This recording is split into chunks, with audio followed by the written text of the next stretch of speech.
Hi everyone, my name is Kristen Green and I am a host here on Connecting Minds podcast. Today I'm here with Gail Paserba. So can you please tell us a little bit about yourself as well as your educational background? I am a Slippery Rock University graduate. I graduated in 1990 with a degree in elementary education. I went on to be a social worker, first at Butler County Children's Center and then at Lutheran Youth and Family Services, which is now known as Glade Run. Awesome. And then in 1995, my husband came home and said, I've got good news and I've got bad news. And I said, oh, okay, hit me with the bad news first. He said, I lost my job today. And he said, but wait, I have good news. And I said, it better really be good. And he said they offered to sell him his department. And so I then went from being a social worker with a teaching degree to an accountant with a teaching degree. And this is how I got where I'm at. Awesome. So have you always been from Butler County? No, actually, I am a graduate of Richland, not Pine, Richland High School. Okay. And but I went to Slippery Rock and I met the man of my dreams, Tom Paserba, and married him. And the one thing I have learned about in life is you can take the boy out of Butler, but you can never take Butler out of the boy. So we lived in Southern California for a time being, and we lived in the Chicagoland area for a time being, but we always landed back in Western Pennsylvania, Butler area school district, actually. That's awesome. Yeah. So I know you're involved a lot with the community. Can you please tell me a little bit about your involvement? Well, I'll be honest with you, I got involved when we moved back from Chicago, and I'd always been like a room mother and a scout mother, but when I moved back, one of the new friends that I made invited me to join GFWC Junior Women's Club of Butler, which is a all-women's volunteer organization, an international organization that focuses on issues in their community. Not so what they're doing in Philadelphia isn't necessarily what we're doing here in Butler. And it was very rewarding to me, and so I stayed a member. I was a member of junior club until they kicked you out, because they kick you out. You age out. They didn't kick me out. I aged out. And then I became a member of Butler, GFWC Intermediate League of Butler. And I've sat on several boards, Butler Health Systems Foundation. I'm on my second run at that, and Butler County Community College, which that just sings in my heart. I love being on that board. And I've sat on a couple other boards. It's nice. That's awesome. Yeah. So with all of these stuff you're doing in the community, what is your biggest accomplishment? I'm going to say, honestly, I think my interaction with my son's friends has been the most fulfilling to me, because it's so wonderful to see somebody that, used to sleep on your family room floor. That's my favorite line. And they're now a father, and they're successful in their career choice. And when I say successful, I don't mean that they make $1 million a day. I mean, they're happy, and they've created a happy environment for their children, and they're in their community, and they're coaching midget football, or they're coaching Little League baseball or soccer. And that really touches my heart, because these young men, I still call them young, even though some of them even say, like, I'm ready to retire. They just meant the world to me. And to see where they've come is very, very rewarding and fulfilling. That's awesome. So obviously we see Butler County growing. I see it everywhere that it's just, hundreds and hundreds of people are, starting to live in the area. How do you see Butler looking in 5 to 10 years? Do you see more growth? Do you see more like infrastructure, like more buildings, more? What's really, really great is how many of them are staying. You look at Main Street and, Grow on Main. That's a couple that my younger son was friends with. Bill Atkinson and the Chop Shop. You see those young people staying in their hometown. They're the next generation. And if we do well reminding their children that this is a great place to live. I see it growing and I see it improving every day. Like I said, our Main Street looks fabulous. I mean, I don't think it's ever looked this good. I mean, I am just like, the businesses, yeah, you got Vintage that just became popular. You right, have Canella, you have the Chamber moved in on Main right, Street. You have, yes. as you said, Grows on Main. Mm-hmm. I just feel like it's become like everybody's come together to really say like, hey, let's make Butler a place where families can grow and families can, you know. I can remember being a 16-year-old and coming to Butler to Miller's Shoes to Mm-hmm. buy my majorette boots because I was blessed to have made the majorette squad for Richland High School. And coming up here and thinking, what a quaint Main Street. And I really didn't know where I was at. Or, I just, they told me at the high school, this is the best place to go to get your majorette boots. And so that's where I went. But it was very impressive because, especially where they're located, catty corner from the courthouse, you literally crest that hill and you see all of that in front of you and you think, wow. And there are people walking up and down Main Street and, going to lunch and all of those things. And I feel that vibe again. Mm-hmm. I feel that vibe again. Yeah. And definitely, I think while growing up, I started to realize the amount of like people that have come together to make Butler County. I mean, and I'm gonna bring like the women's chamber, like women's club thing that just started. I know we'll talk about it later, but just hearing like all of those successful women was crazy to me. Like it was so inspiring, and I'm like, hopefully I'm like them someday. There's just so many I'm good. sure you will be. I'm sure you will be. But there is truly so many good people in this community, and I cannot wait to see what else everybody accomplishes Well, you together. just look at in fact, I just met my new next door neighbors last night. They have been in the process of moving in and doing the remodeling and everything. They're a couple. They have a 3-year-old and an 8-year-old, so obviously they're pretty young. I didn't ask their age. I didn't ask to see driver's licenses. But they moved here from Glenshaw. That's Allison Park, Glenshaw area. That's saying a lot about our community. That they actually put themselves further away from Pittsburgh. It says a lot about what our community means to families and young families. Definitely, yeah. So I know you are CEO. I believe it's International Quality Consultants. Yes. So can you please explain a little bit about what that company does and kind of what their mission is? We are a supplier of auditing and inspection services for the heavy industries. Our primary focuses are nuclear power and the railroads.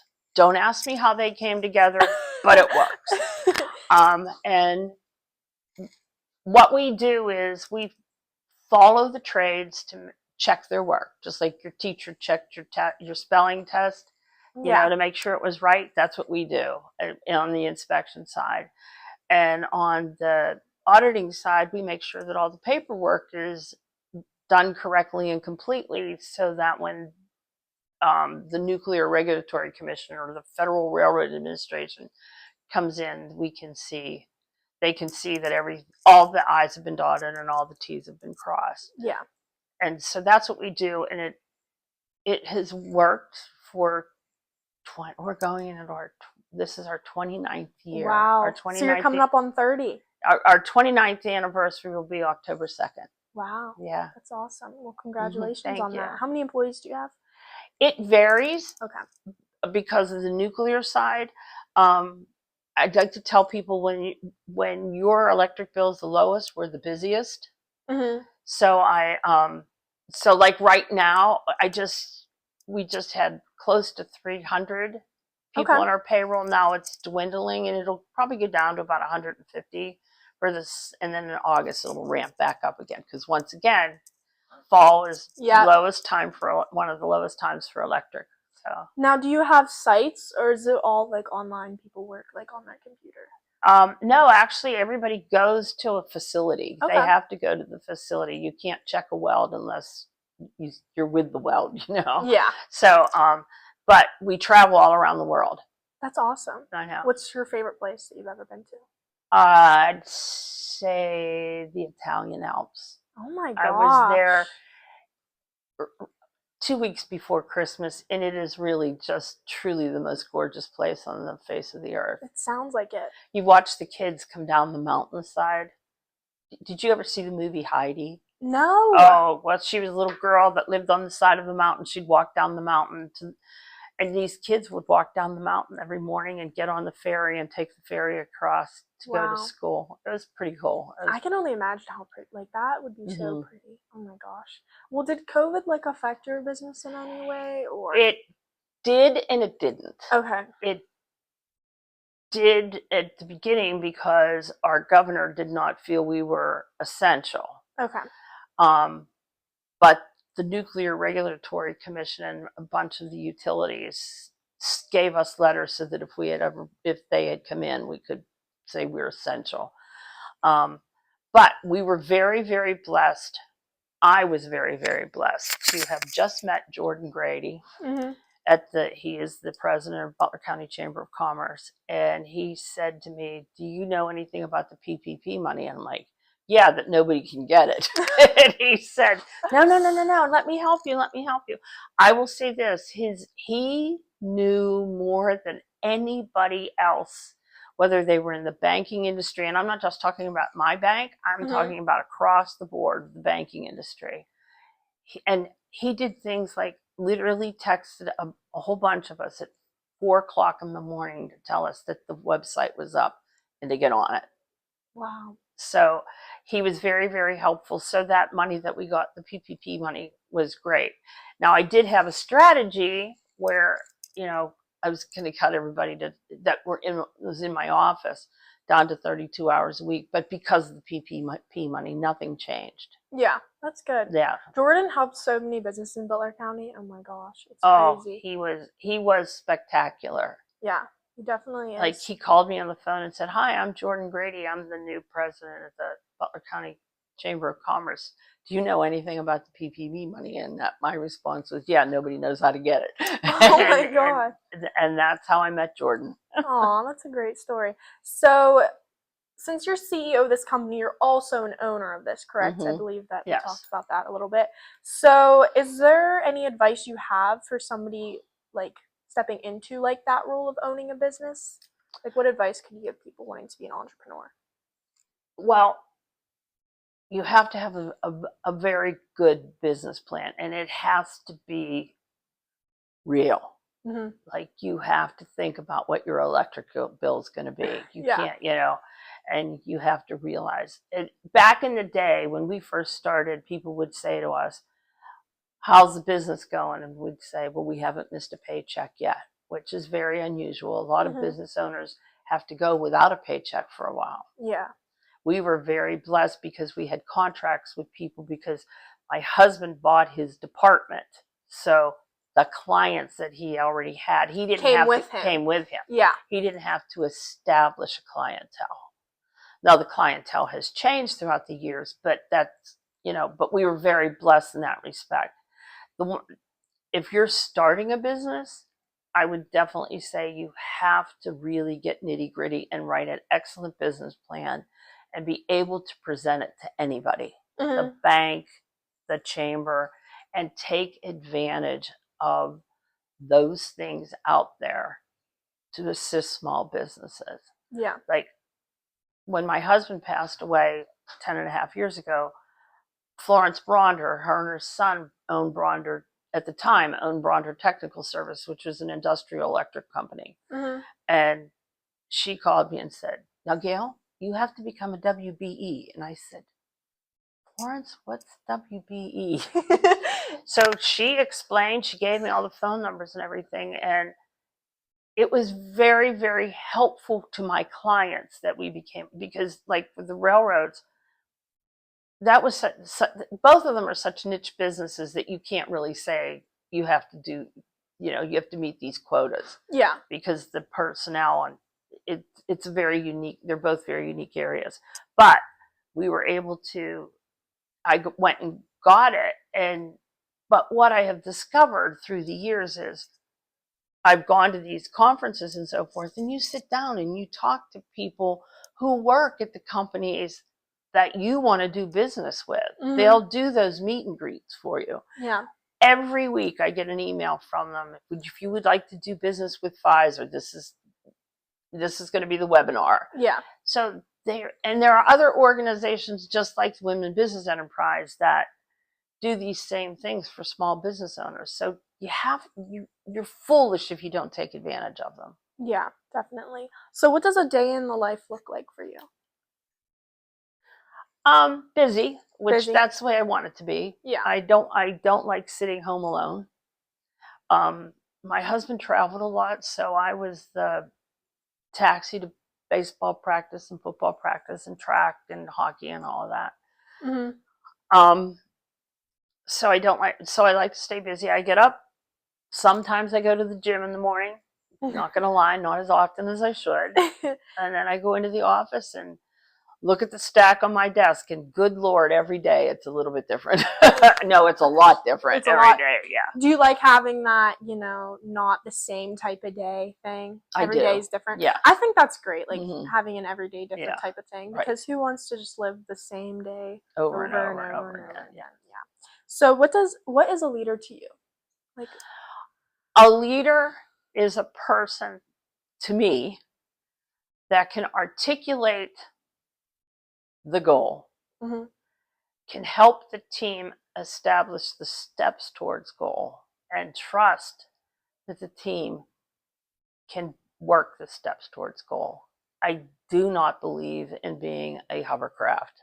I have to have faith in the fact that my team, IQC's team, can get done what needs to be done and get it done in a timely manner. And I'll give you this example.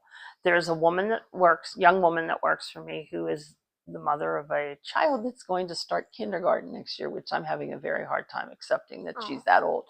But when COVID hit,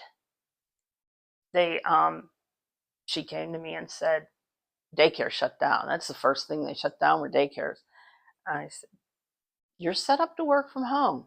Work from home. She's like, well, I said, listen, your deadlines. Meet your deadlines. I'm not going to go down to your office and see if you're on your computer. If you work at 3:00 in the morning, because you have an 18-month-old sometimes choose to get up at 3:00 in the morning and play for the next 3 hours. Yeah. I said, just so you meet your goals. I had faith in her. She did not let me down. Did not let me down. And people would say to me, did you see she was on Facebook with, the girls were playing together? I'm like, she's meeting her goals. That's all I care about. Yeah. And I tease her a lot that if she ever came to me and said that she was going to resign, that I have a ball and chain in the storage room and I would not be afraid to use it and tie her to her desk. Well, I think that's how much I depend on her. That's great. Yeah, and I think trust is a huge thing in the workplace. I feel like, whether you're a CEO, whether you're their person's supervisor, like, you have to have trust in that person, because if you don't trust that person's not going to trust you. Exactly. It's like a vice versa thing. Exactly. So that's a really great example. I do like that, because it is hard, like, working with children as well, like, and having kids. I don't know what that's like, but I'm assuming it's not easy. So that's great that you kind of gave her that, like, okay, you just got to meet those deadlines. You just got to get your work done. But, like, if your child wakes up at 3 a.m., like...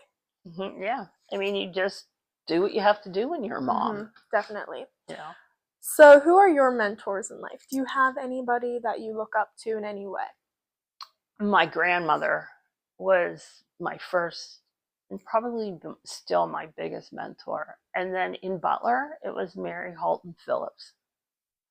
She taught me the value of volunteering and the fact that you don't have to have a lot of money to make a difference in the community. You just have to have the willingness to roll up your sleeves and get the job done. Yeah, definitely. So those are two people that I hold in high regard. Oh, I love that. You've heard who my mentor is, right? This speech.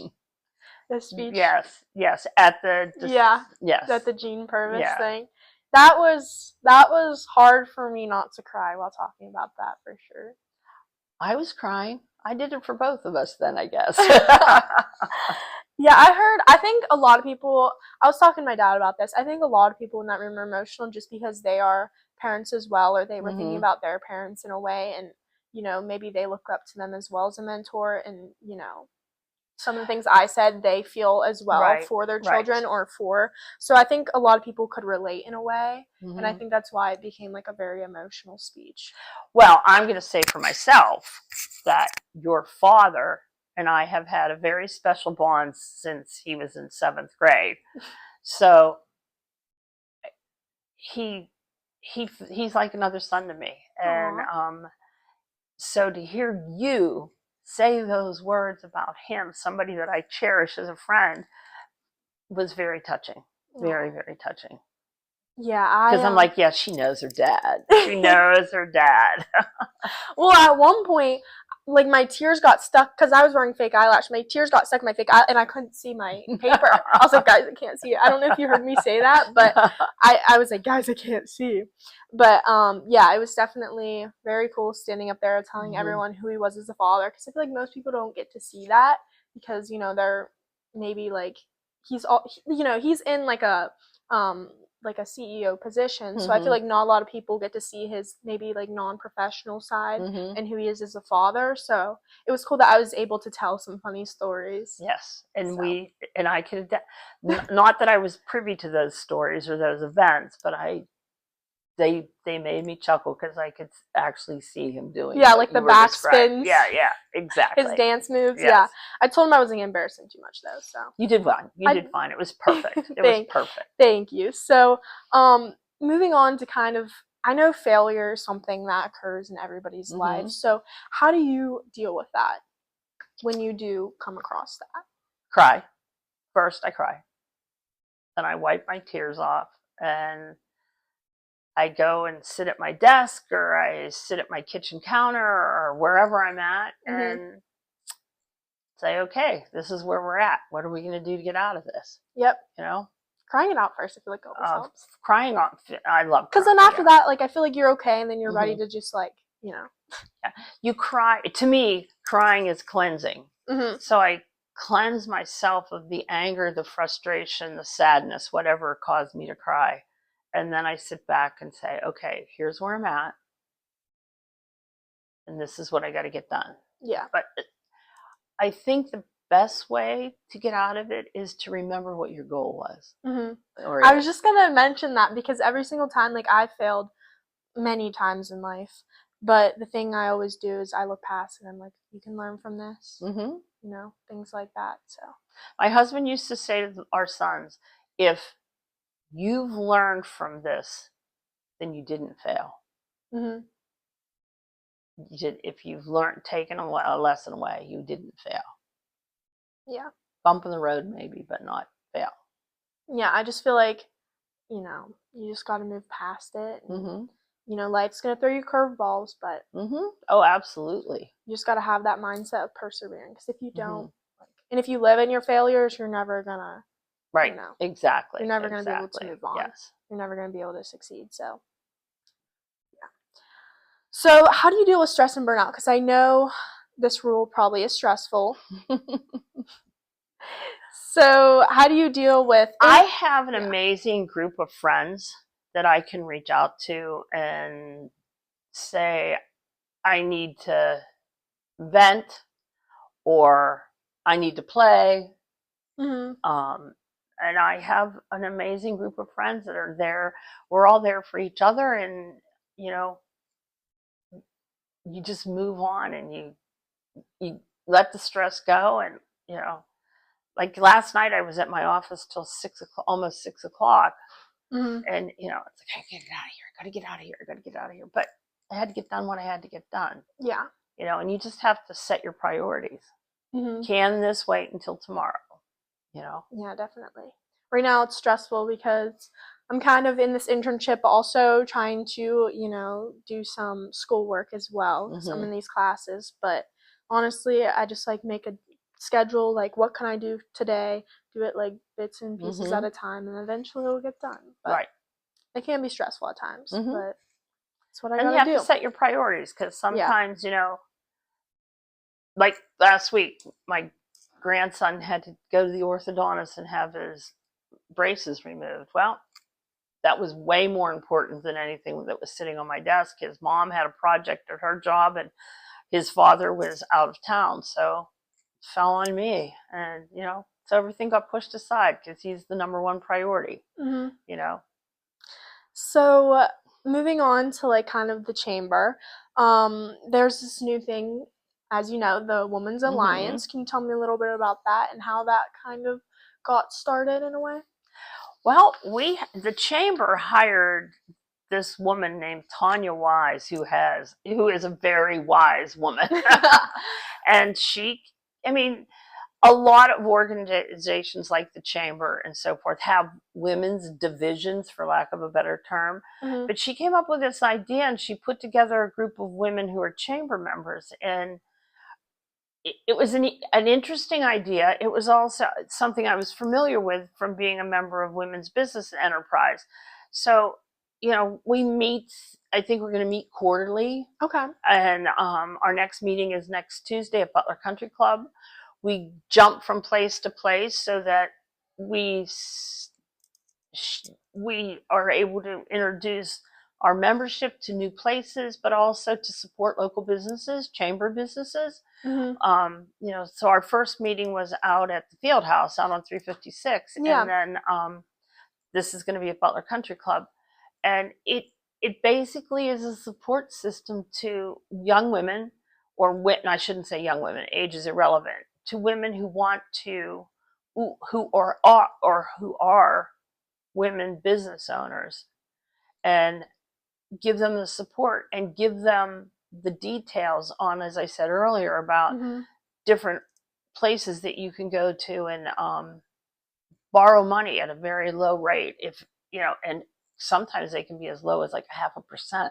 You know, so if you want to expand your business and you need capital, these are the places to go. So this is only our second meeting, so we'll see what happens.